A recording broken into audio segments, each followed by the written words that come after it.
Grande para todos ustedes, gracias por sintonizar, por quedarse ahí en la 96.5 para Guayaquil y Santa Elena, 98.7 en El Oro y en el Real Audio en www.rtp.es, en Facebook también estamos como RTP Ecuador y en todas las plataformas. Venía con una idea para compartir con ustedes, pero ya saben, ¿no? En el interín uno va reflexionando un par de cosas y me quedé pensando en la presentación del programa previo a esto, y están en todos los espacios informativos y de opinión de este medio, es la responsabilidad que cada persona, en este caso yo, asumo de lo que digo. O sea, las opiniones vertidas en este espacio son de responsabilidad de quien las emite, o sea, este ser humanito que está acá. Y pensaba que así de tener claro que debo ser prolija en mi información, de tener bases y sustentos para mi opinión, porque si no se me puede venir eventualmente una demanda, incluso con la pérdida de mi trabajo. ¿Cuántas autoridades hacen conciencia de la responsabilidad que asumen sobre las decisiones que toman en nombre de millones de ecuatorianos o de miles de ecuatorianos?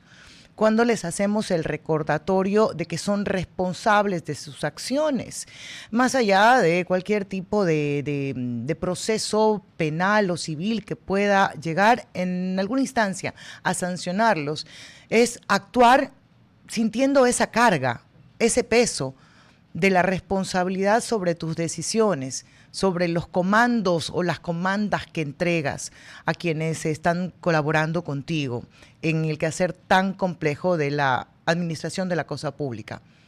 Porque personalmente el venir acá al medio de comunicación para mí sí significa un nivel de estrés relacionado al nivel de responsabilidad que uno asume. Tienes que ser muy medido con lo que vas a comunicar, porque tienes y debes ser responsable. Hay que hacerle el recordatorio a todas las autoridades.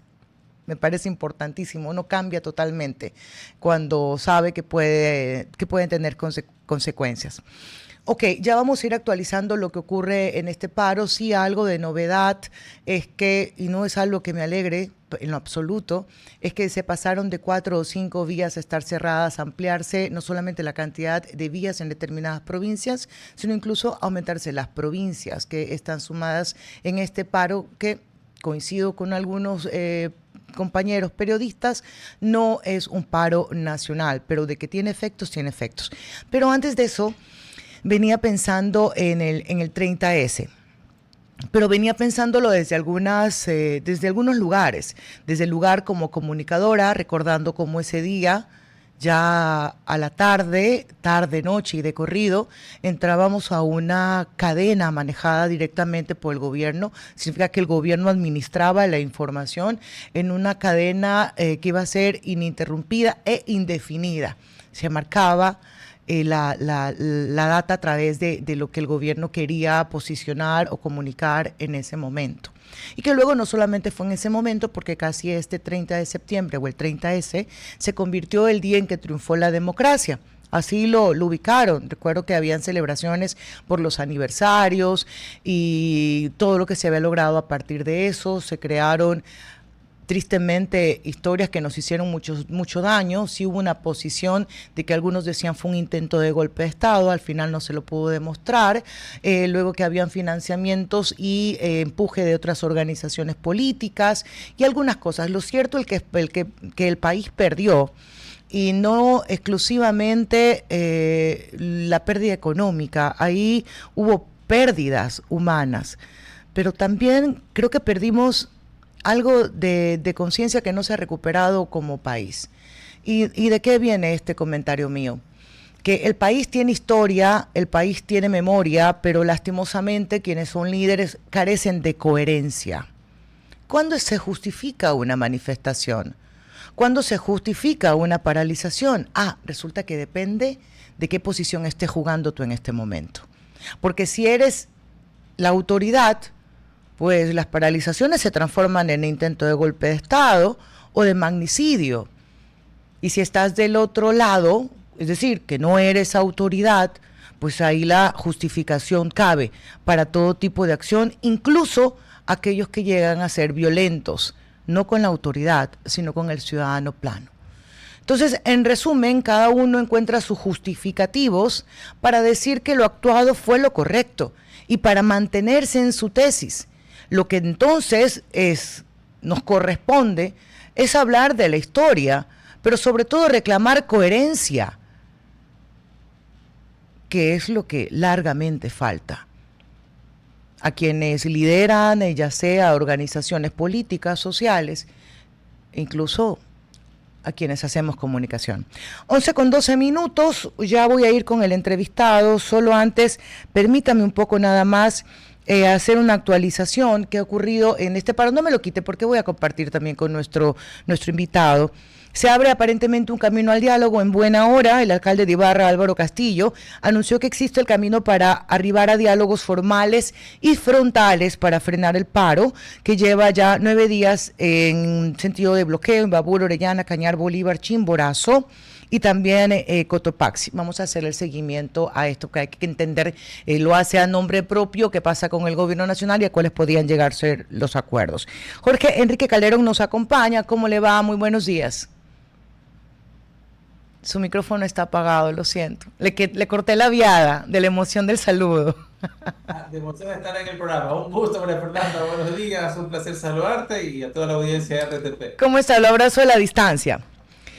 Oiga, Bueno, ayer me encontraba, a mí me gusta siempre darle el reconocimiento a la fuente, hay que citarlo. Me encontraba con esta noticia de primicias. Y esa más o menos era así el titular, dice. Luego del diésel, ¿qué le queda al gobierno para mejorar el déficit fiscal del país en el 2025? Y es que mucho nos hemos enfocado en que la principal causa del déficit es por la elevada cantidad de bonos que tenemos en el país. Lo invito primero a hablar un poco de cifras y ver cuáles son los caminos que tiene el Ecuador. ¿Da? gracias, María Fernanda. Sí, realmente tú ya lo estabas mencionando como antesala. Hay limitaciones en el manejo del gasto público, porque ya casi 8 de cada 10 dólares del presupuesto estatal están ya comprometidos en transferencias, llámese subsidios, en pagos de deuda, masa salarial. Entonces, la capacidad de maniobra realmente es reducida en ese aspecto Ujú. y las opciones que le quedan para poder hacer mucho más eficiente el gasto son pocas. Pero en todo caso, tú ya estabas mencionando el hecho de los subsidios. Ya una primera acción fue la eliminación del subsidio del diésel. Hay otros subsidios que sin duda también tienen un peso importante en el presupuesto del Estado, pero ya por la coyuntura política, para no tensar la situación con algunos grupos, sin duda no serán opciones que se tomen ahora, pero no quiere decir que no dejen de revisarse, ya será una acción que tome el gobierno en determinado momento, especialmente porque los subsidios tienen que cumplir un propósito. Y si no cumplen ese propósito, Ok. tienen que ser revisados, ya lo que justamente pasaba De, con el diésel. Jorge, solo algo lo invito, un poco, luego podemos analizar si cumplen o no cumplen los subsidios. Hoy estoy con el bill metal, nada más. Quiero saber de dónde hacemos. Con este déficit, primero recuérdenos por favor cuál es el déficit y segundo, con esta eliminación o refocalización del subsidio, ¿a dónde nos llevaría eventualmente el año fiscal? Ya, la cifra que se está proyectada para el 2025 son cerca de 5.600 millones de dólares. Eso justamente es Ujú. lo que presentó el gobierno en su presupuesto para ser aprobado, dado que estaba aprobado en el 2024. En ese sentido, el direccionamiento que pueda darle los recursos con la eliminación del subsidio del diésel son directamente a compensaciones Ok. y obviamente espera que justamente pueda ser entendido por la ciudadanía y entienda que el beneficio tiene que ser directamente a los mismos, en este caso transportistas, y no signifique ningún tipo de proceso especulativo o alza de precios hacia los ciudadanos. Ok, este año no vamos a ver, digamos, entre comillas, este ahorro para ya, porque ya nos está subsidiando el diésel, pero sí se está igual invirtiendo el dinero o redireccionándolo. ¿Tendríamos igual el mismo déficit o no necesariamente? Probablemente la reducción sea pequeña con Ok. respecto a un año que ya está consumido, por así decirlo, Ujú. y estas compensaciones justamente o transferencias van a ser otorgadas, pero en todo caso el gobierno tiene que seguir desarrollando acciones. Viene por un lado haciendo la fusión de ministerios, en el cual aproximadamente lleva un 25-30% de avance en ese sentido, con la cifra que había esperado reducir de cerca de 5.000 puestos de trabajo dentro del sector público para optimizar justamente esto. que significará unos cerca de 120 a 140 millones de dólares, según las cifras que se han podido conocer, pero de alguna manera esto tendrá que continuar para buscar soluciones en respecto al manejo de la masa salarial. Ok, el gobierno propone incrementar la producción petrolera. No recuerdo si a qué fecha exactamente, pero era cerca de 500.000 barriles, ¿puede ser? Sí, Eh, en efecto, y es ajá, un tema muy pendiente que viene de algunos gobiernos. ¿Por qué razón? Porque se necesitan inversiones en el sector de hidrocarburos. La producción petrolera del Ecuador ha venido disminuyendo paulatinamente debido a falta de inversiones, a licitaciones que se han podido aperturar, entre otras cosas. Lo hemos visto justamente también con problemas entre junio y julio, cuando existió problemas geológicos que afectaron la transportación de crudo. Y en todo caso, eso demanda inversión especialmente de carácter privado, porque el gobierno como tal carece de los recursos suficientes. Estamos hablando de entre 10.000 a 12.000 millones de dólares se necesitaría para poder potenciar el sector de hidrocarburos. En todo caso, yo creo que el gobierno ha sido bastante mesurado en reducir el precio del barril del petróleo perfecto. para este presupuesto, dado que en el mercado internacional ha tenido cierto vaivén derivado de situaciones políticas internacionales. Ok, me regreso un poco a la cifra del déficit, más de 5.000 millones. Quedábamos en que mucho la diferencia nos iba a marcar, sobre todo en este año, no fiscal, pero año gobierno, porque igual les ibas a estar dando esa redireccionamiento al bono. ¿Por dónde sí puede agarrar el gobierno nacional para tener o disminuir ese déficit? Las opciones que le quedan en ese sentido sería Realistas, perdón. realistas.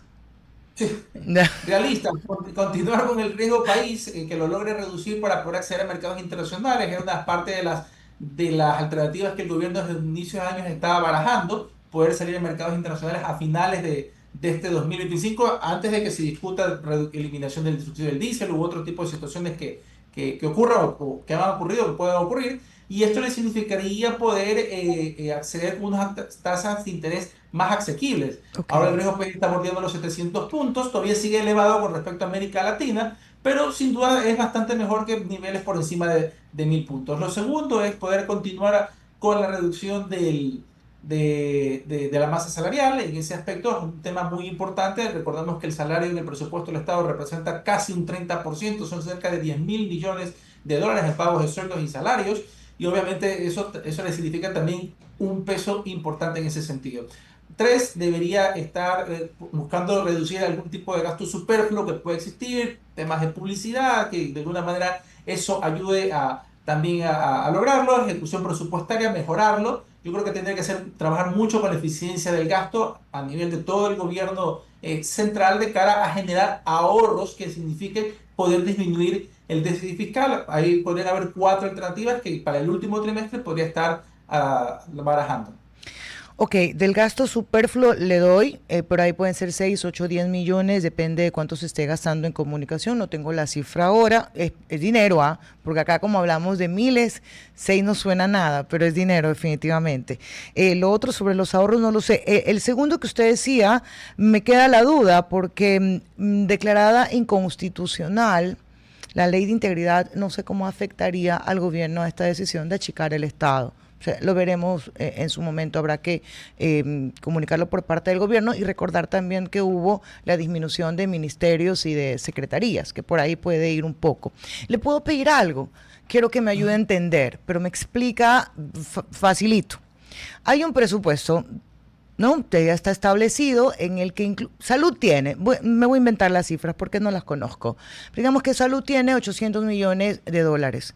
Resulta que cuando uno va al final del año, gobierno, pues no ha ejecutado ni el 30%. O sea, significa que hay un dinero que no se gastó. Y así pasa con la mayoría de los ministerios. ¿Por qué seguimos arrastrando déficit si el presupuesto en base a la asignación no se cumplió?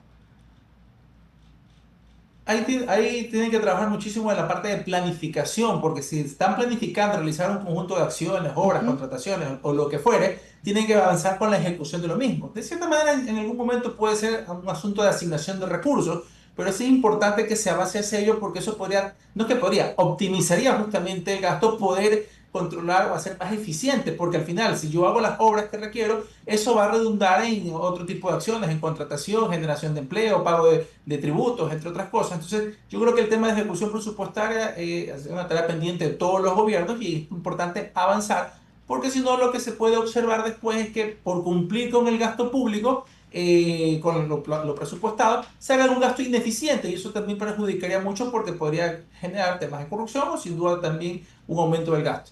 Ok, dejes que se lo replanteo. Digamos que mis ingresos son 1.000 y mis gastos proyectados son 1.500. Voy a quedarme con un déficit de 500.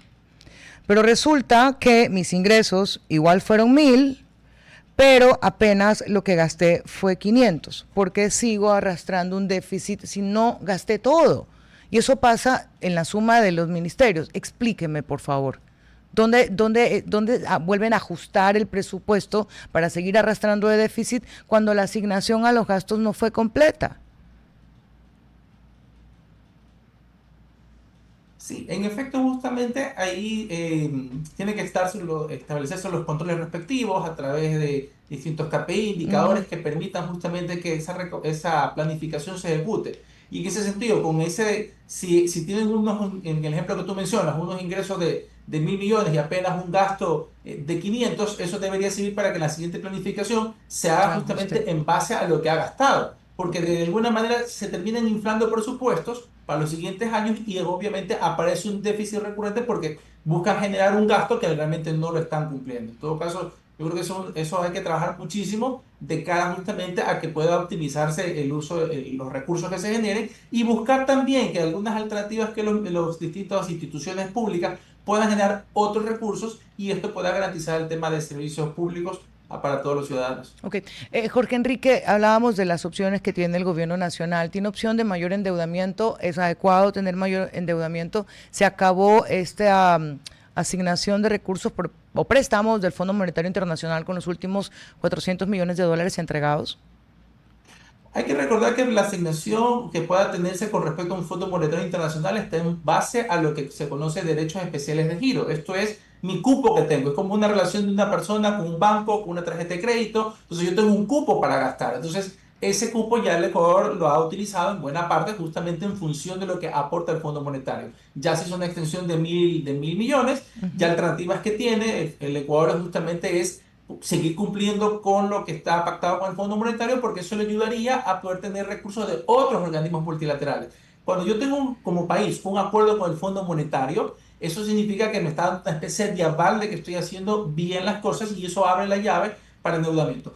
La factibilidad dependerá mucho de las condiciones con las que se han prestado esos créditos. Normalmente hay periodos de gracia, tasas de interés muy bajas, periodos de pago bastante amplios. Lo malo no es endeudarse, es para qué utilizo la deuda. En todo caso, yo creo que eso ayudaría a oxigenar las finanzas públicas sin que eso signifique que el Ecuador deba tal vez replantearse, buscar algunas renegociaciones de tramos de deuda para poder mejorar las condiciones que ha dado y también podemos agregar sin duda mejorar la recaudación tributaria. Hay un dinamismo en la economía que de alguna manera eso le significa también aumentar recaudación y IVA y renta como un aspecto adicional para mejorar los ingresos en el país.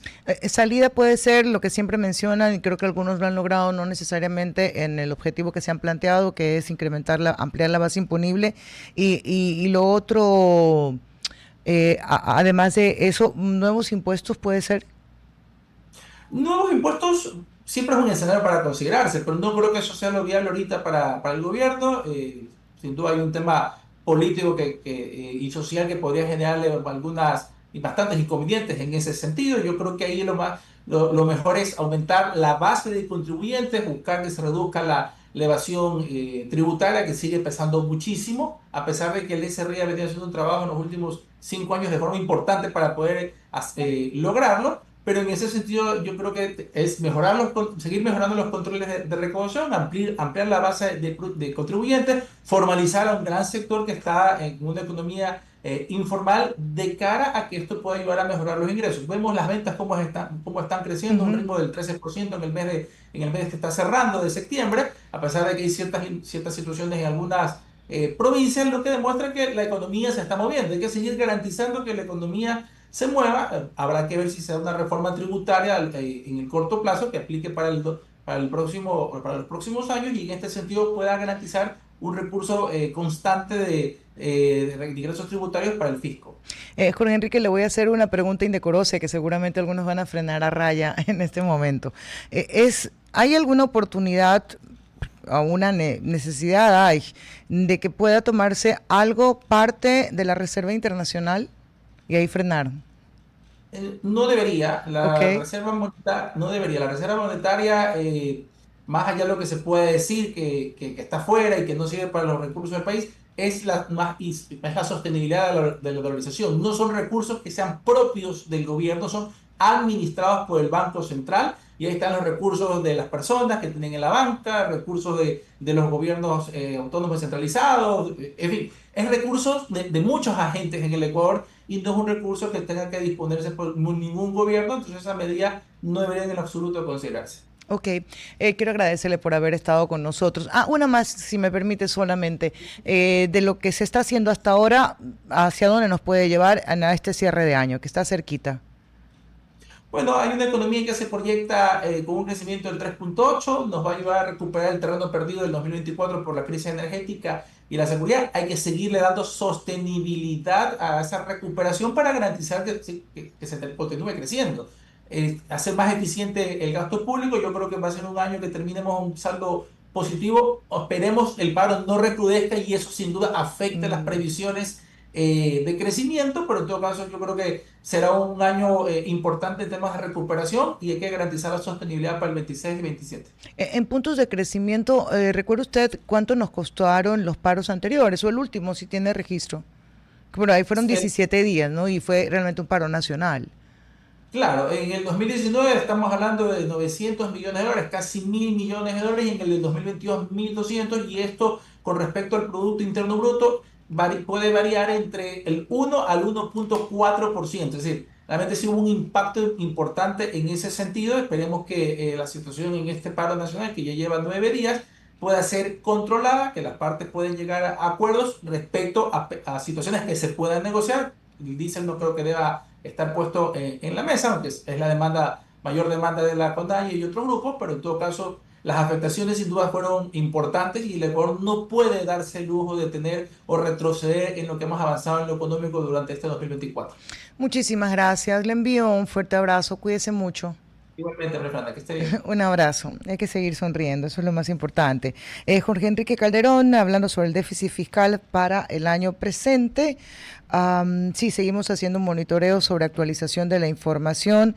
Para algunos, para quienes, me incluyo, veníamos hablando de la necesidad de un diálogo, no de ahora, sino de antes, un diálogo que no claudique, sino un diálogo en el que podamos poner primero al país.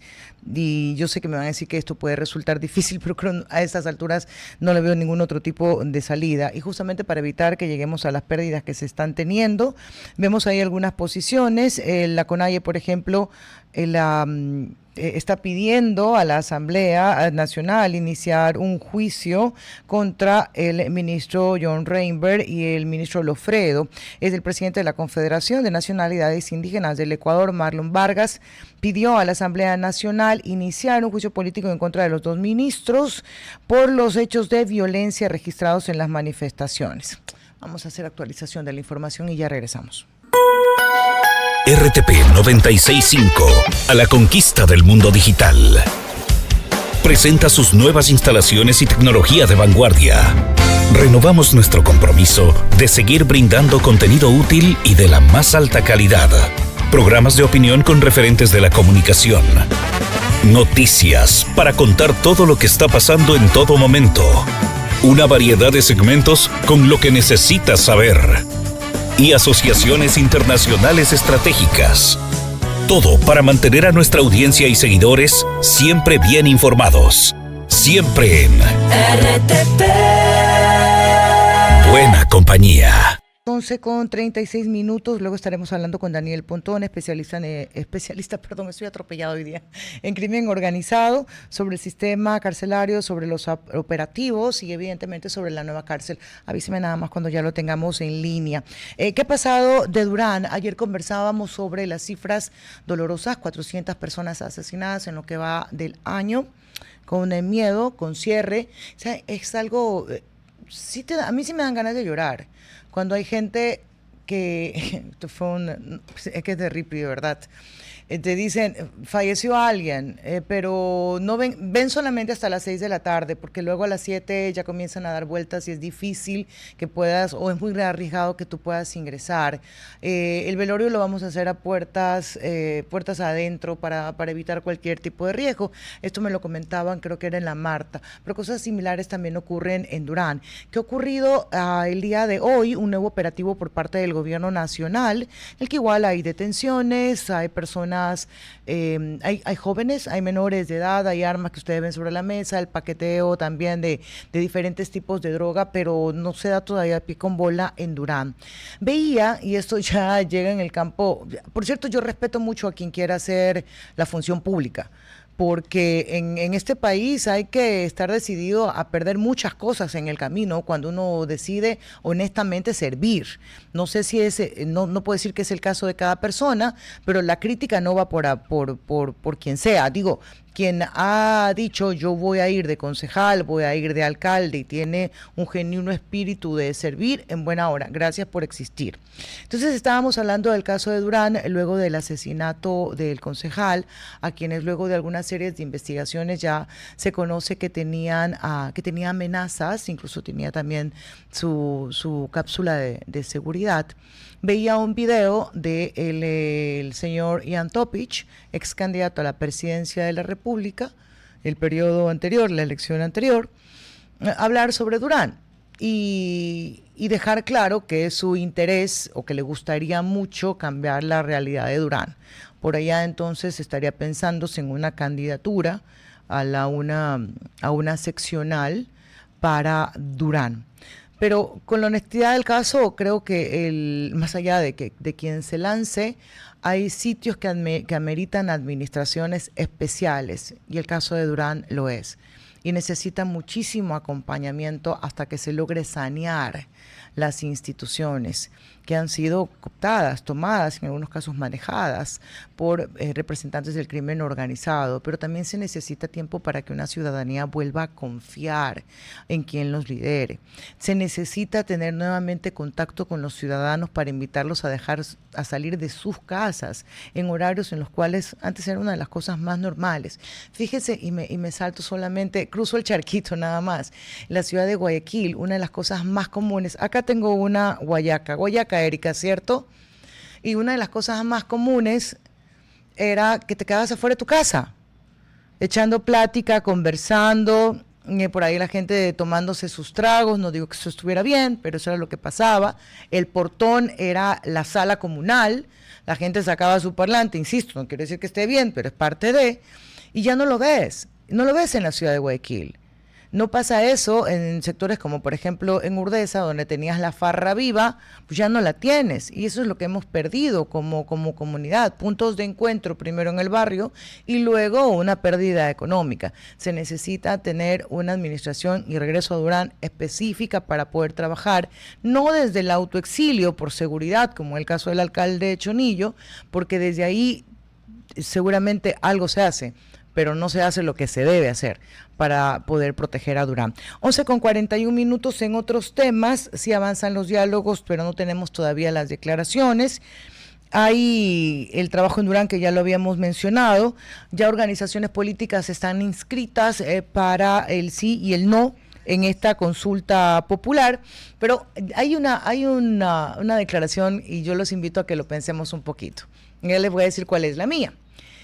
Escuchaba a alguien que sostenía que quien hace campaña por el no a una constituyente, pues no debería ser candidato si es que llega a ganar el deseo de los ciudadanos de ir a construir una nueva constitución, que no debería candidatizarse como asambleísta constituyente. ¿Ustedes qué opinan?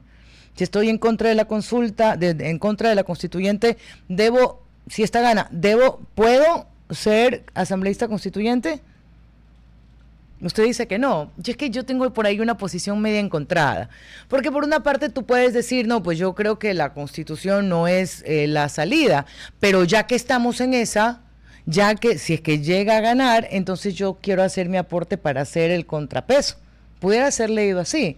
o ser leído como falta de coherencia. No sé, ya vamos a entrevistar a algún conocedor en la materia para que nos dé un poquito más de luces sobre esa posición que se ha tomado de forma política. A ver, de los que recuerdo, obviamente ADN a favor de la consulta y el movimiento Creo, que hace su reaparición con una posición positiva frente a la consulta popular.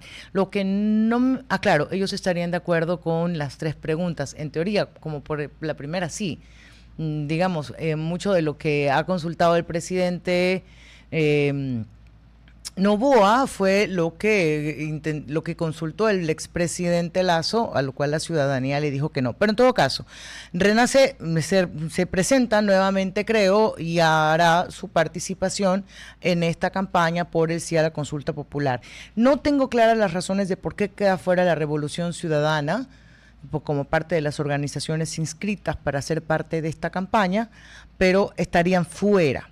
¿A qué te limita eso? A que no tengas un dinero del Estado para hacer campaña, pero limita a que tú puedas activarte desde tu organización política y hacer campaña por el no.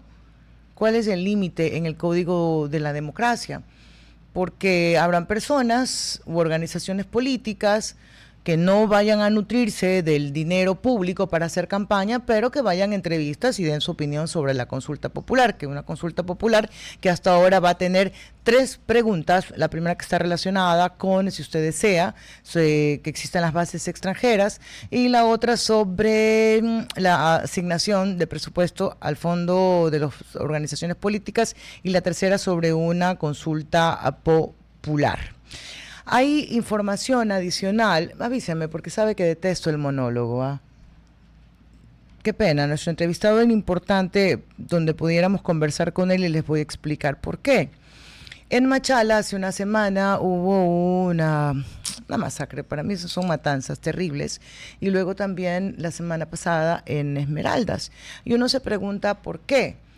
¿Por qué continúan o por qué se reaviva? Más allá de lo que algunos han mencionado, que esto lo genera una organización política para crear el caos, pues la única forma de que puedan crear el caos es cuando no existe control por parte de la autoridad.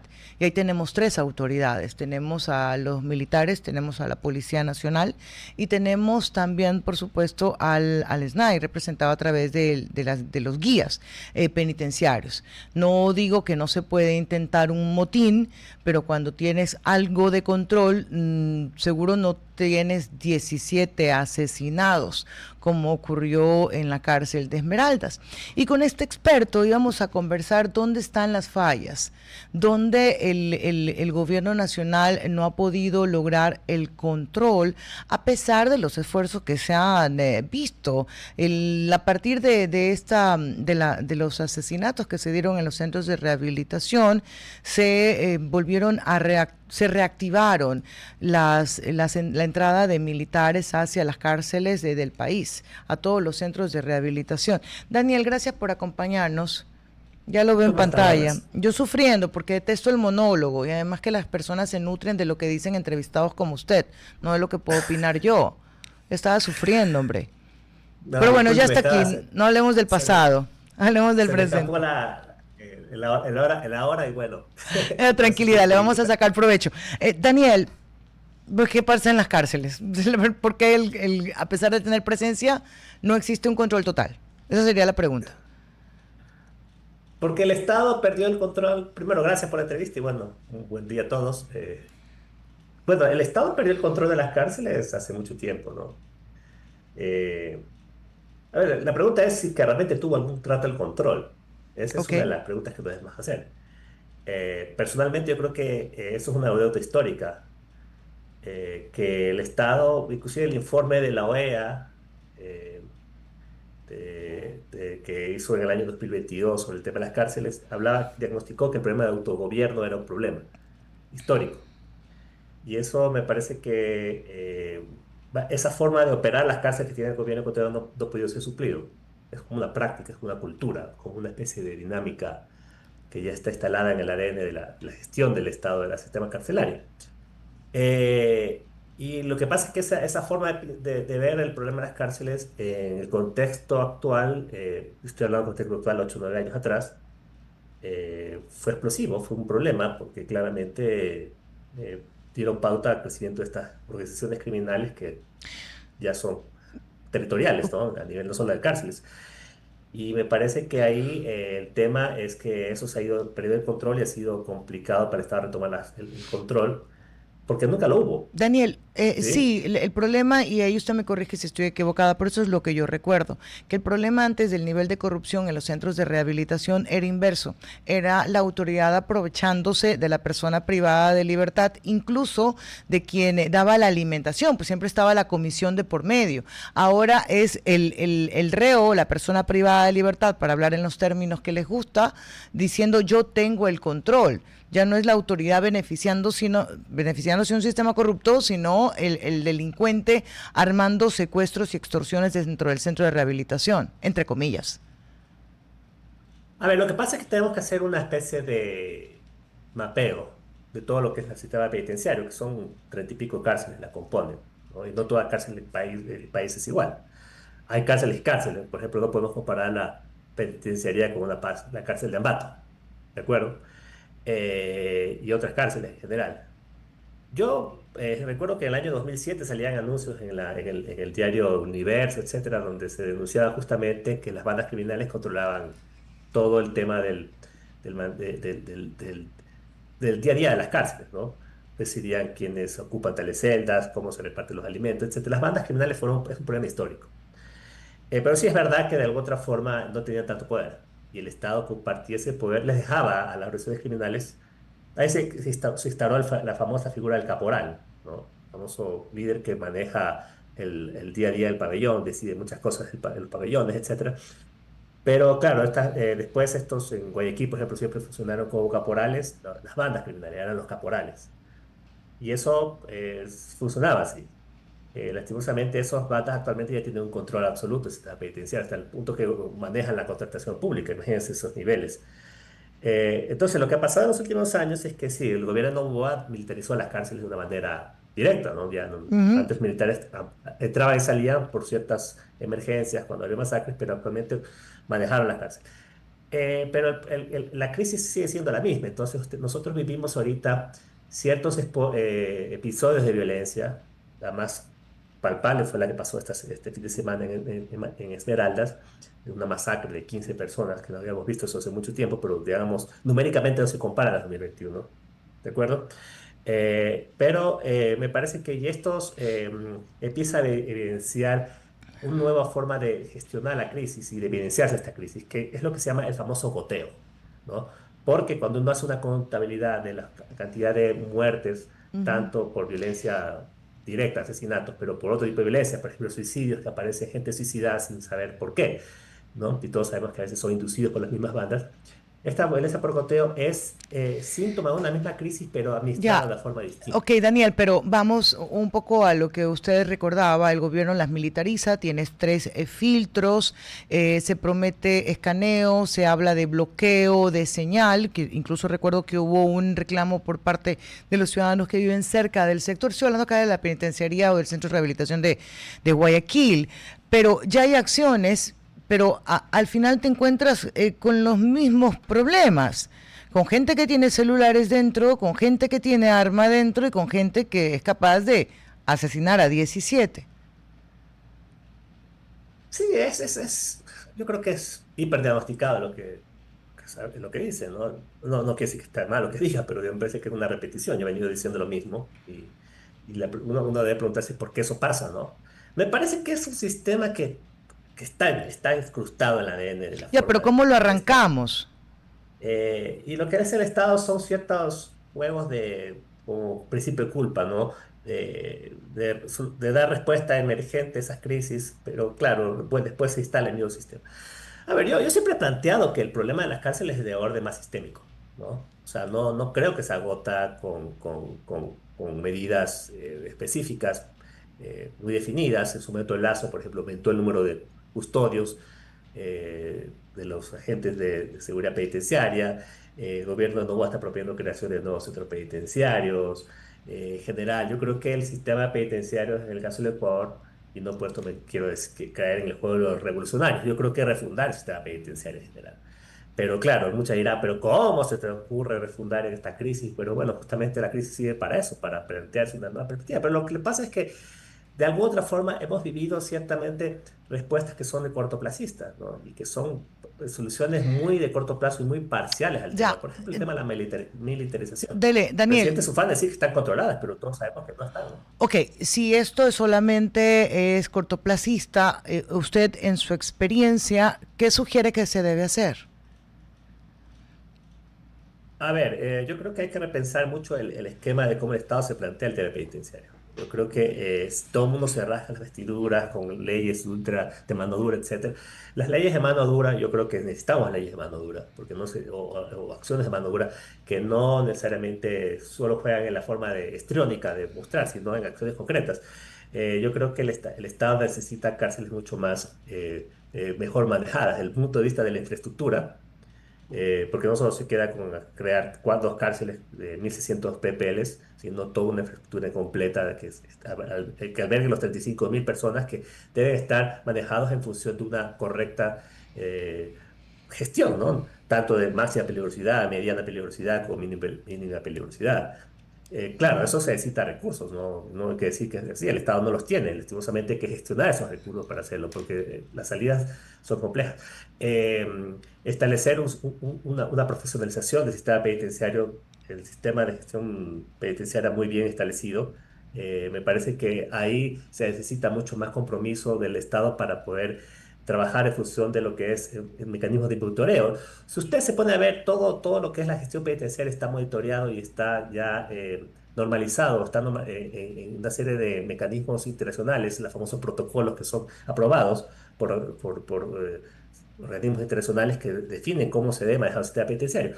Frente a eso, el Estado hace casi, en el Ecuador, todos esos protocolos se violan de manera permanente, ¿no? No hay ningún tipo de seguimiento, lo que se llama de política No, pública. en lo absoluto. Por eso, entonces, con esas visiones donde el Estado no tiene capacidad de, por ejemplo, de tener capacidad de auditorías externas que exijan los cumplimientos que inclusive ya se ha establecido por parte de la Corte Constitucional en el año 2020, ¿no? De que se debe generar políticas públicas para mejoramiento del sistema penitenciario. No solamente el tema de rehabilitación, porque eso es un tema, sino también el sistema de gestión de las cárceles, de la seguridad de las cárceles, el tema de evitar que esto siga habiendo estas masacres, cómo se las organiza, etcétera.